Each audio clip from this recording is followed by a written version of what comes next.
comment est-ce qu'on raconte cette histoire-là. J'ai plein d'outils à ma disposition, toutes ces matières, toutes ces images que j'ai pu filmer par le passé, j'ai plein de caméras. Et avec toutes ces boîtes à outils, c'était de savoir c'est quoi la meilleure façon de le représenter. Tout mon travail, c'est ça, c'est de mieux comprendre les choses qui nous entourent en jouant avec ces matières, ces liquides et tout ça.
Ce projet, pour moi, c'est quelque part une réponse à une proposition qui a été faite par Georges Lemaître, qui a découvert le Big Bang au début du XXe siècle.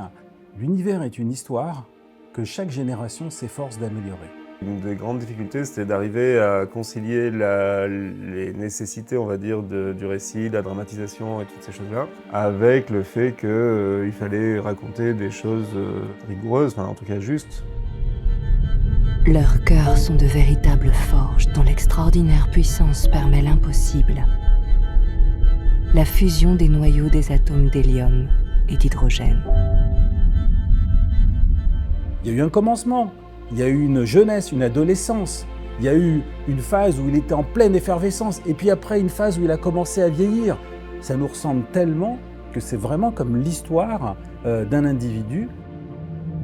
Ce qu'on a essayé de faire, c'était de traduire la science en récit. Des molécules aux êtres vivants. En fait, l'univers suit une sorte de pente où il y a de plus en plus de lumière dans l'univers. J'ai trouvé ça assez fascinant d'utiliser ces concepts comme des enjeux narratifs. C'est pas artificiel, parce que ce fil rouge-là est utilisé aujourd'hui par les scientifiques conscients du fait que l'univers est une histoire. Eh bien, ils décrivent les différentes ères de l'histoire de l'univers comme des ères géologiques ou comme des âges d'un individu. Un des objectifs pour y arriver, c'était d'utiliser le personnage de la lumière et d'en faire un protagoniste du récit. Je suis la lumière. Je suis à l'origine de toutes les formes du cosmos. Sans moi, il n'y aurait rien. Je ne pouvais être que ravie d'entrer dans la lumière. Certes, elle est mystérieuse, certes, elle a quelque chose de divin comme ça, mais qu'est-ce qui pourrait la rendre finalement plus humaine? C'est les sensations qu'elle peut procurer, les émotions qu'elle peut avoir elle-même. Les atomes s'entrechoquent, s'associent, forment les premières molécules qui dansent et libèrent de l'énergie.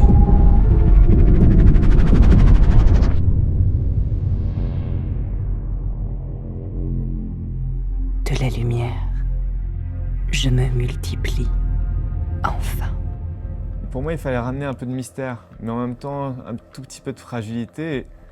Et Audrey, elle a réussi à naviguer dans cette subtilité qui est vraiment pas facile. La lumière, elle est petite, mais elle est puissante. Et c'est cette image-là, je pense, qui m'a nourrie tout du long. Partout, les étoiles naissent et forment des galaxies spirales qui entrent dans la grande danse cosmique.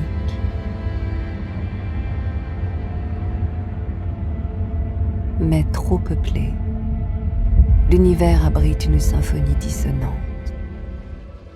Il y a beaucoup de musique dans les images seules. Ce qui est intéressant, c'est de calquer cette notion du temps qui est inhérente dans la musique aux images de romans, et notamment les distorsions de temps, donc le temps qui se ralentit ou qui s'accélère. Pour moi, il y avait deux enjeux dans la partie expérimentale très importants. Il y avait l'évocation de la lumière et puis l'évocation du trou noir.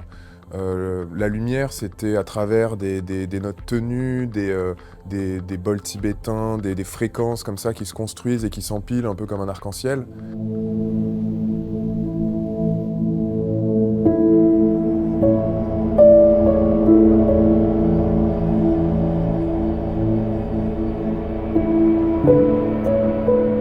Et puis le trou noir, c'était comment déstructurer tout ça, aller dans des choses très granulaires, avec des synthés, avec des distorsions qui vont chercher vraiment quelque chose de super organique dans le grave et qui ronfle.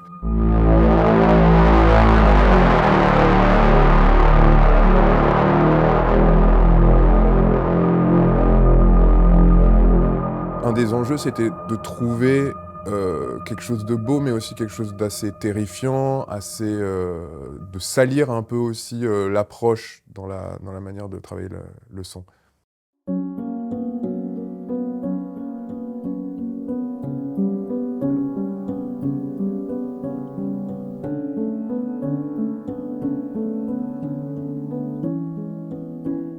Si on veut essayer finalement de contrecarrer la mort ou de se dire maintenant, quand on a peur de la mort ou quand on se tient à la lumière et d'un seul coup ça devient effroyable si on pense vraiment à l'univers, à toutes ces galaxies, à cette immensité.